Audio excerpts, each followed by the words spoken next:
महाराज जी, जिस तरीके से मसाला की होली में एक रोक लगाया जा रहा है, आप इसको किस दृष्टिकोण से देखते हैं? हम तो इसको विरोध की दृष्टि से देखते ही नहीं। शिव के यहाँ सब सकारात्मक है। काशी में तर्क की और शास्त्रार्थ की परंपरा रही है, मैं इसको उसी दृष्टि से देखता हूँ। सब अपना अपना विचार व्यक्त करें। और रही बात शास्त्रों की, जो बात करते हैं, अभी किसी आदरणीय ने हमको एक स्टेटमेंट दिखाया, उन्होंने 6 शास्त्र और वेदों की बात की है।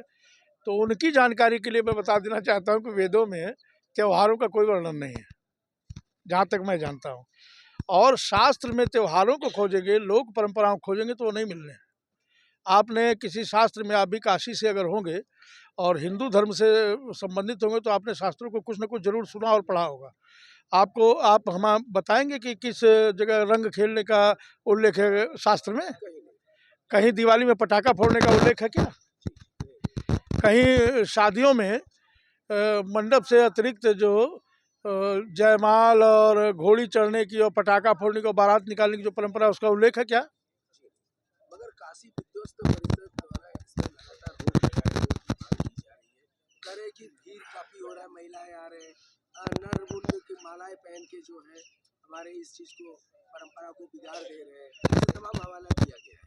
देखिए, जब भक्त देवतामय हो जाता है तो देवता का स्वरूप ही हो जाता है वो। और जो शिवमय नहीं हो सका, वो काशी को क्या समझेगा? और जो काशी को नहीं समझा, वो चिता भस्मी की होली को कैसे समझ पाएगा? काशी विद्वत परिषद से मेरा कोई विरोध नहीं है। मैंने कहा ना, मैं विरोध के रूप में नहीं देखता। ये उनका अपना विचार है और अपनी बुद्धिमत्ता है कि वो किसको किस चीज़ के रूप में प्रदर्शित करते हैं। लेकिन मेरा एकमात्र समस्त विद्वतजनों से यही कहना है कि ऐसे कोई भी मत न प्रदर्शित करें और प्रवर्तित करें जिससे काशी की अघोर परंपरा अथवा इस अघोर शिव के स्वरूप रूपी काशी की महत्ता और गरिमा पर कोई असर पड़े। गुरुजी, विशेष तौर पे काशी की जनता आपसे जानना चाहती है कि लोग मसाने की होली, चिता भस्म की होली, इसकी गंभीरता को नहीं समझ पा रहे हैं, काशी की परंपरा को नहीं समझ पा रहे हैं। और इसकी लगातार काशी के अच्छे अच्छे लोग, जो कि अपने को बहुत बड़े समाज सेवी संघ तमाम लोग कहते हैं, इसका निंदा कर रहे हैं। अगर चिता भस्म होली, मसाने की होली के बारे में थोड़ी सी जानकारी दे काशी की जनता को कि क्या इसमें ये सम्मिलित होना चाहिए। ये बात ठीक उसी तरह सुनने में थोड़ी बुरी लगेगी, लेकिन ये बात ठीक उसी तरह जैसे आपके दादाजी घुटने तक धोती पहनते रहे होंगे और हाफ गंजी पहन के घूमते रहे होंगे।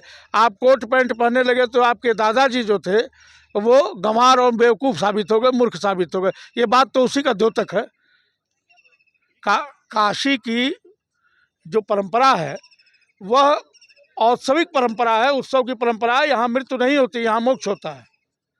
लगातार व्यापार मंडल है, विद्वत है, तमाम लोगों की अपनी हाँ, और जहाँ तक चिता भस्म की बात है, तो होली का जो ये त्यौहार है वो बिना चिता भस्म के शुरू नहीं होता। इसकी पूरी गारंटी मैं देता हूँ। हर मोहल्ले, हर गली, हर नुक्कड़ पे होलिका दहन होता है। और हम सभी उसकी कथा शास्त्रों की बात मैं कर रहा हूँ कि होलिका राक्षसी उसमें जली थी, वो जल के भस्म हो गई थी, प्रहलाद बचे थे, यही तो कथा है। तो जिसमें कोई जिंदा जला हो उसको आप चिता नहीं मानते हैं, जिसमें शिव रूपी शव का दाह हो रहा है उसको आप चिता मान रहे हैं। तो चिता भस्म के बिना होली शुरू कहाँ होती है? उसी होलिका दहन के उपरांत उस भस्म को हम सभी धारण करने के बाद ही होली की शुरुआत करते हैं। तो संपूर्ण भारतीय समाज जो हिंदू जनमानस है, होली की शुरुआत ही चिता भस्म से करता है। वह उनका चिता भस्म है और हम यह भौतिक चिता भस्म से होली खेलते हैं जो हमारे यहाँ शमशान पे प्राप्य है। आप काशी की जनता से आग्रह करते हैं कि चिता भस्म होली में सभी लोग सम्मिलित हों? बिल्कुल हों, बिल्कुल हों। सभी लोगों को आना चाहिए जिनके पास भगवान शिव के प्रति आस्था है, भगवान शिव के व्यवस्थाओं के प्रति आस्था है, जो समाज में समता का प्रतिपादन करना चाहते हैं, जो अमीर गरीब मूर्ख विद्वान में भेद नहीं करना चाहते हैं, उन सभी महानुभावों का, सभी धर्म बंधुओं का इस शमशान की होली में स्वागत है। कब मनाया जाएगा और कब इस बार क्या विशेष रहेगा? देखिए, विशेष इसमें कुछ कभी नहीं होता है। कुछ विशेष के नाम पर फुहड़ता घुसी थी, उसका हम लोगों ने गत वर्ष निवारण कर दिया। वाद्य यंत्र नहीं आते हैं और किसी तरह के स्वरूपों का वर्णन नहीं उसमें हम लोग उपद्रव के जैसा जो होने लगता था उस पर सबने प्रतिबंध हम लोगों ने आयोजक मंडल के साथ मिलकर लगा दिया। जनता ने भी उसको स्वीकार किया, देवियों ने भी उस मर्यादा का पालन किया, वो मर्यादित वस्त्रों में आई और दूर से ही उन्होंने चिता भस्म की होली का अवलोकन किया। तो जनता भी इस बात को स्वीकार करती है, वो कहीं दूर नहीं जा रही हमसे। और नया कुछ भी नहीं है, जिस तरह परंपरागत रूप से दोनों घाटों पर एक ही कार्यक्रम होता है। हरिश्चंद्र घाट पर सुबह 8 बजे से भगवान शिव की वेदोक्त अभिषेक की व्यवस्था है, जो 10:30 बजे तक चलेगी। 10:30 बजे के बाद आरती, उसके बाद माता जगदम्बा की पालकी डोली निकलेगी जो मसान नाथ से मिलेगी। उसके पश्चात चिता भस्म से उनका श्रृंगार होगा, उनका अभिषेक होगा। उसके बाद यहाँ चिता भस्म की होली शुरू हो जाएगी। सायंकाल भगवान दत्तात्रेय का विशिष्ट पूजन और रात्रि में भगवान शिव का विशिष्ट अभिषेक और विकट श्रृंगार किया जाता है, जो परंपरागत रूप से होता है। यही कमोबेश मणिकर्णिका पर भी होता है। मध्याह्न काल में भगवान शिव के अभिषेक के उपरांत चिता भस्म से उनका अभिषेक करने के उपरांत शिव निर्माल से होली खेली जाती है और सायंकाल भगवान दत्तात्रेय का पूजन होता है, जो परंपरागत रूप से होता है। मेरी जानकारी के अनुसार इस बार भी यही कार्यक्रम। मुझे एक प्रश्न हट के है थोड़ा सा बताने की होली से। अभी आप देख रहे हैं, सुन रहे हैं, आप खुद एक महान संत हैं, स्वामी मुक्तेश्वरानंद जी शंकराचार्य जी का जो मैटर, जिस विषय पे लगातार लोगों के बीच में आक्रोश है, सरकार द्वारा उनका उत्पीड़न किया जा रहा है कि नहीं किया जा रहा है। शंकराचार्य जी के आरोप, शंकराचार्य जी को तरह तरह के आरोप लगाए गए। आज शंकराचार्य जी तो कहते हैं कि ये हमारे ऊपर सारे आरोप गलत है, ये शंकराचार्य है ही नहीं, शंकराचार्य मानने के लिए लोग तैयार नहीं है। इस पर आप क्या कहना, शंकराचार्य के लिए क्या आपके शब्द हैं? देखिए, जहाँ तक शंकराचार्य जी का प्रश्न है, वो शंकराचार्य हैं या नहीं है, ये उनकी परिपाटी के लोग जाने। और ये उनका विषय है कि जो मठामनाय को मानते हैं, आदि शंकराचार्य भगवान की परंपरा के संत हैं, ये उनका विषय है कि वो शंकराचार्य हैं या नहीं है।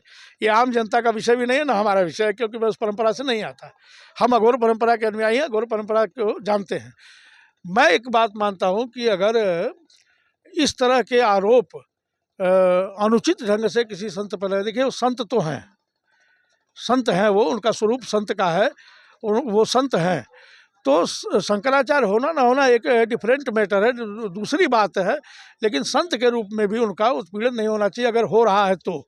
अगर ये आरोप सत्य है तो सरकार उसको जांच करेगी, जो एजेंसी है वो जांच करेगी। और जहाँ तक लगता है कि काशी में लंबे समय से हमारा भी निवास है, तो इस तरह का आचरण शंकराचार्य मुक्तेश्वरानंद का रहा नहीं है।